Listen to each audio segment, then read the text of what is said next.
আসসালামু আলাইকুম।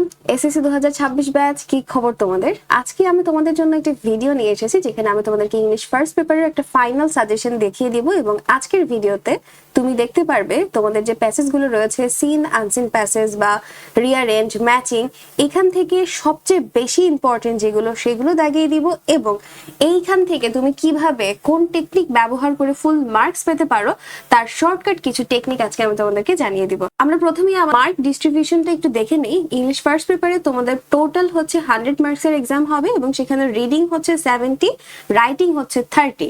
তোমাদের টোটাল 3টি প্যাসেজ থাকবে, সিন প্যাসেজ 1 আর একটা হচ্ছে 2। দুইটা সিন প্যাসেজ থাকবে যা তোমাদের টেক্সট বুক থেকেই দেয়া হবে, আরেকটা হচ্ছে আনসিন প্যাসেজ।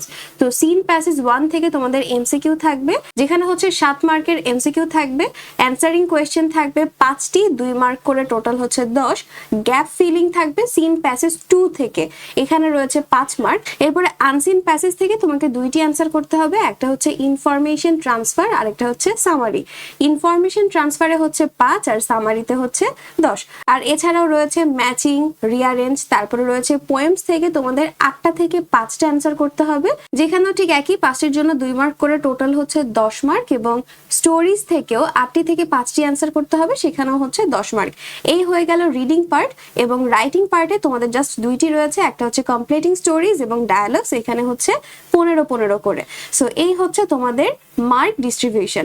এবারে চলো আমরা আমাদের ধামাকাদার সাজেশনে চলে যাই। এখানে আমি তোমাদেরকে এখন একটা একটা করে বলে দিব কোনগুলো সবচেয়ে বেশি ইম্পর্টেন্ট। দেখো, প্রথমে রয়েছে তোমাদের সিন প্যাসেজ, যেখান থেকে তোমাদেরকে অ্যান্সার করতে হবে কোয়েশ্চেন 1 and 2, অর্থাৎ এমসিকিউ আর কোয়েশ্চেন অ্যান্সার। এখানে টোটাল 10টি প্যাসেজ দেয়া আছে, 10টি থেকে আমি তোমাদেরকে 5টি প্যাসেজ সবচেয়ে ইম্পর্টেন্ট দাগিয়ে দিব, যেগুলো অবশ্যই কোনো না কোনো বোর্ডে আসবেই আসবে। প্রথমে রয়েছে হিউম্যান ক্যান নেদার চেঞ্জ, এটা অনেক বেশি ইম্পর্টেন্ট। তারপরে রয়েছে প্রীতিলতা, এটা আসতেই পারে। তারপরে হচ্ছে মেহের জান, এটা তো 5 স্টার দাও। তারপরে জাহির রায়হান, হ্যাঁ এটাও অনেক বেশি ইম্পর্টেন্ট।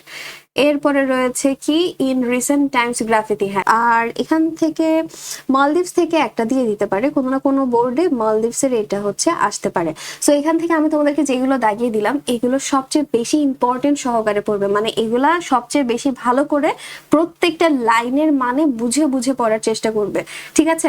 আর বাকি যেগুলো আছে ওইগুলো সম্পর্কেও ধারণা নিয়ে যাওয়ার চেষ্টা করবে।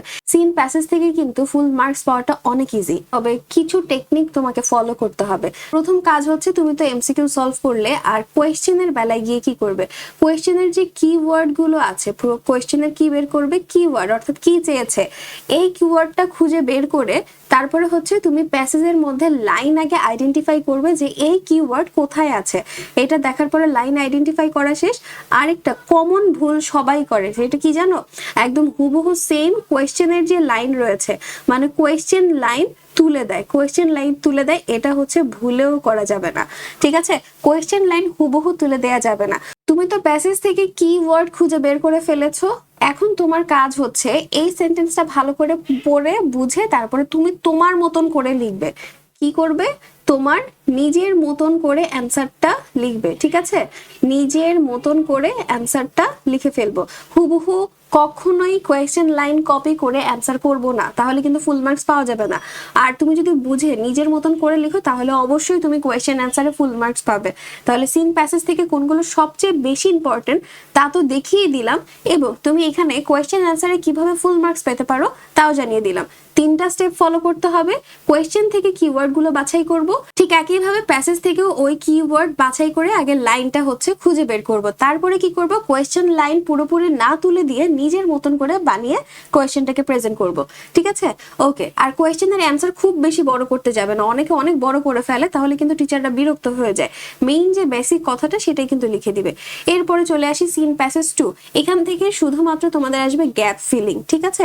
গ্যাপ ফিলিং থেকে এটাও হচ্ছে তোমার ওই সিন প্যাসেজ 1 এর মতনই। এই যে এইখানে যে সিন প্যাসেজ গুলো রয়েছে এটাও হচ্ছে এটার জন্য প্রযোজ্য, হয় এখানে আসবে না হলে হচ্ছে ওইখানে যাবে। এখানেও দেখো সেম ওই প্যাসেজ গুলোই রয়েছে, যেমন মেহেরজান রয়েছে, এয়ার পলিউশন, ওয়াটার পলিউশন, তারপরে হচ্ছে কি among the most significant, humans can neither, graffiti, yoga, এইগুলোই হচ্ছে তোমার সিন প্যাসেজের জন্য সবচেয়ে বেশি ইম্পর্টেন্ট, ঠিক আছে? এখানে সিন প্যাসেজ যেগুলো দাগিয়ে দিয়েছি এখানেও সেম, ওইটা ভালো করে পড়লে তাহলে দুইটার জন্যই হয়ে যাবে। সো এটা গেল। এরপরে চলে আসি কোয়েশ্চেন 4 4 and 5 অর্থাৎ আনসিন প্যাসেজ। আনসিন প্যাসেজ দেখে অনেকে অনেক বেশি প্যানিক করে ফেলে, বাট আনসিন প্যাসেজে প্যানিক করার কোনো দরকার নেই।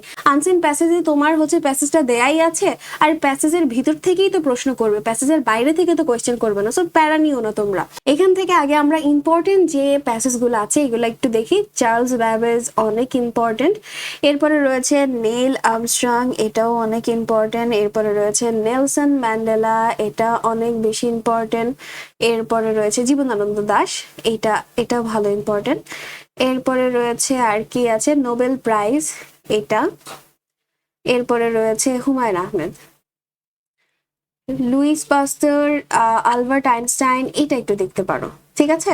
সো এখান থেকে আমি যে কয়টা দাগিয়ে দিলাম এগুলো একটু ভালো করে পড়বে। তুমি যদি এগুলো একটু ভালো করে মানেটা বাসা থেকে বুঝে যাও, কোয়েশ্চেন যাই করুক না কেন তুমি কিন্তু ইজিলি অ্যান্সার করতে পারবা। আনসিন প্যাসেজে প্রথমে তোমাকে কি করতে হবে জানো? প্রথম কাজ হচ্ছে তোমার 1 নম্বর কাজ হচ্ছে আগে কোয়েশ্চেনটা পড়বে। আগে কি পড়বে? কোয়েশ্চেনটা পড়বে। কোয়েশ্চেন পড়ার পরে তারপরে তুমি প্যাসেজটাকে স্ক্যান করবে, অর্থাৎ কোয়েশ্চেন আগে পড়বে। অনেকে হচ্ছে আগে প্যাসেজ পড়ে না, তুমি একটু অন্যরকম করো, তুমি আগে কোয়েশ্চেনটা পড়বে তারপরে প্যাসেজে যাবে। কোয়েশ্চেন পড়ে ফেললে তোমার অ্যান্সার কোনটা হবে সেটা তুমি প্যাসেজ থেকে ইজিলি বের করে ফেলতে পারবে। তাহলে অবশ্যই আগে কোয়েশ্চেনটা পড়বে, তারপরে প্যাসেজ পড়ে অ্যান্সার খুঁজে বের করে লিখে ফেলো, শেষ ঝামেলা। তাহলে আনসিন প্যাসেজ থেকে আশা করছি এটা অ্যান্সার করতে পারবে।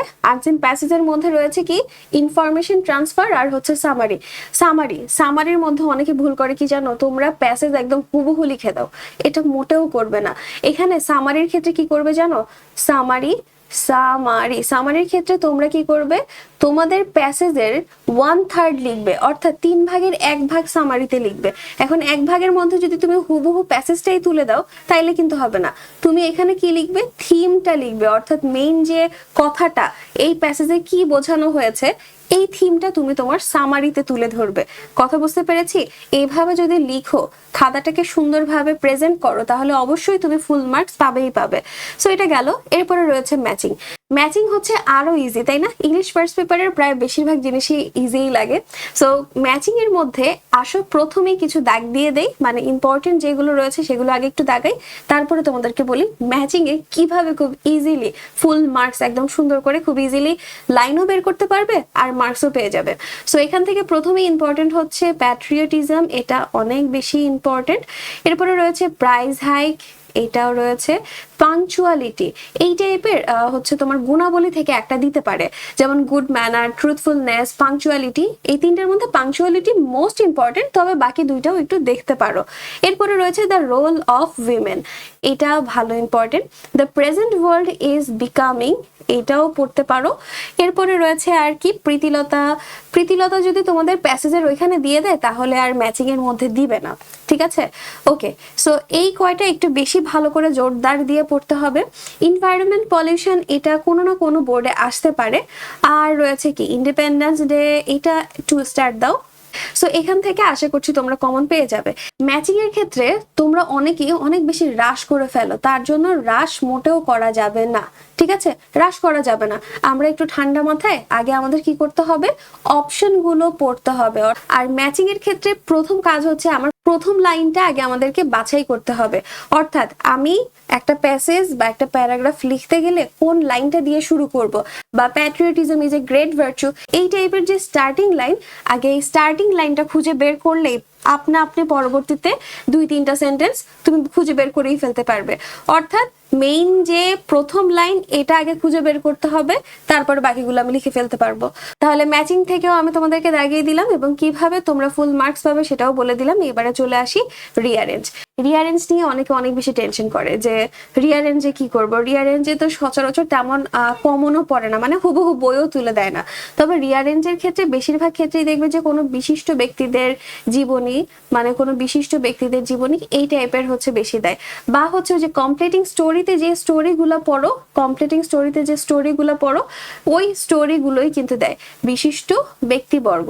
বিশিষ্ট ব্যক্তিবর্গ থেকে দেয়, আর না হলে হচ্ছে স্টোরি মানে কমপ্লিটিং স্টোরি যেগুলো আছে ওইখান থেকে কিন্তু রিয়ারেঞ্জটা দিয়ে দেয়। যেমন হচ্ছে কি once upon a time two friends were, এটা কিন্তু কমপ্লিটিং স্টোরি থেকে দিয়েছে।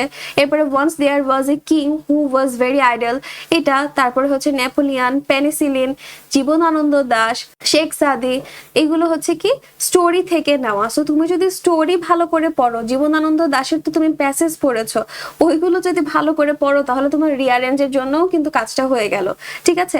এরপরে রয়েছে কি বেলাল, এরপরে the great leader of the country hmm we love, অর্থাৎ শেরে বাংলা যেটা রয়েছে।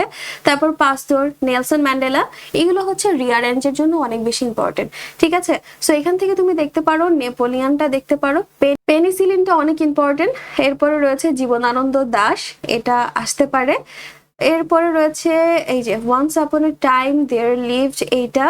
নেলসন ম্যান্ডেলা মনে হয় না দিবে, পাস্তর এটা দিতে পারে, হ্যাঁ। সো এই যে এখান থেকে দেখো যেগুলো দিয়েছি সবগুলো একটু পড়বে, সবগুলো একটু জানার চেষ্টা করে যাবে। এটা তো তোমাকে আমি মুখস্থ করতে বলছি না, এখান থেকে তুমি শুধুমাত্র গল্পটা কি, অর্থাৎ কোন সেন্টেন্সের পরে কোন সেন্টেন্স আসবে, এটা শুধুমাত্র তুমি বাংলাটা মনে রাখো, ওইটা মাথায় রাখলেই তুমি সেন্টেন্স আপনা আপনি বুঝে যাবে যে কোনটার পরে কি আসবে। কথা বুঝতে পেরেছো? তাহলে এই হচ্ছে তোমাদের রিয়ারেঞ্জ, ম্যাচিং, সিন প্যাসেজ বা আনসিন প্যাসেজ থেকে কোনগুলো ভালো করে পড়তে হবে এবং তুমি কিভাবে অ্যান্সার করবে তার কিছু গাইডলাইন আমি তোমাদেরকে দিয়ে দিলাম।